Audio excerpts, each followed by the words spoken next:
what is so, to Phil's point, un-Presbyterian about all of this is that they're doing what we call midrash.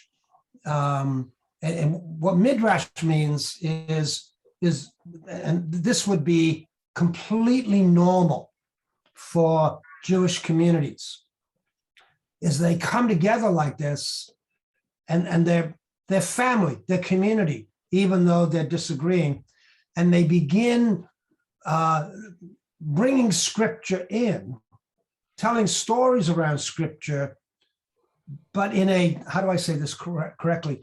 They're also letting scripture mess with them, and they're messing with it. And it's back and forth.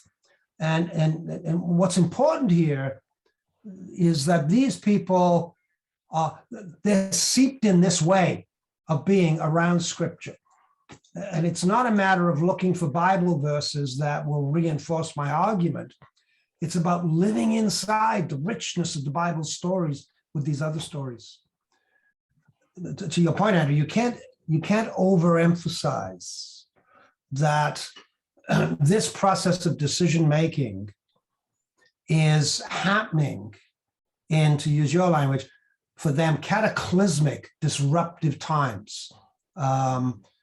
Luke is writing this through the rearview mirror of AD 70, the destruction of Jerusalem, the pulling apart of the whole thing.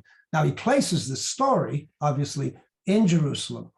But to your point, this is about a people needing to make decisions together in the midst of utterly disruptive space and time. And to me, at least, it's helpful to ask, what are they doing? How are they going about this kind of decision-making? And what might that mean for us in terms of where we are? Because sometimes, I mean, you can look at this, that we have learned, and some of you may say, no, that's not us, so please do that. We have learned processes of decision-making, which fundamentally was shaped in the industrial age. And they had to do with how to get things done, how to create objectives, and particularly in Western societies, a profound sense that we are in the driver's seat, that we do know what we're doing, and we do know where it's all going. Now, in reality, we may not have known what we're doing, but the point is, that's how we were behaving. And so we have inside us, in our structures, in our bodies, in our common habits, this whole industrial sense of how you go about making things happen. And that's what I described in terms of strategic planning and stuff.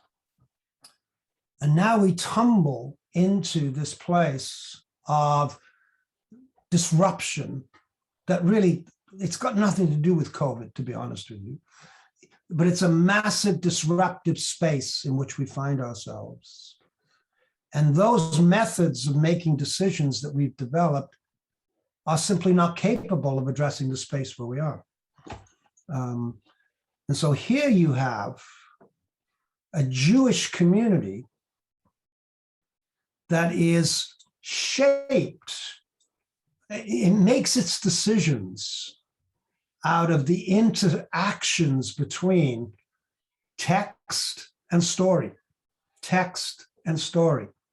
And in the midst of text and story, this asking the question, what's God doing here?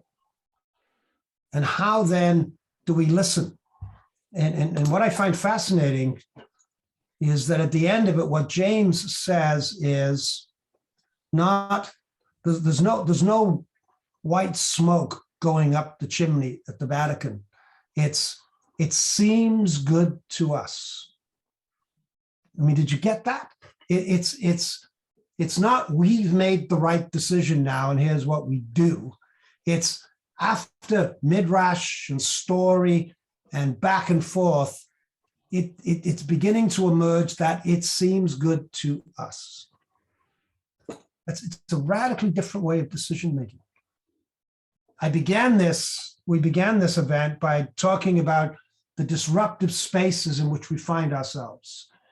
We've talked about how it's simply not just COVID, but there are deep, basic things going on and changes going on for which the institutions that we've inherited and the leadership forms that we've been shaped in are simply no longer capable of addressing what's going on.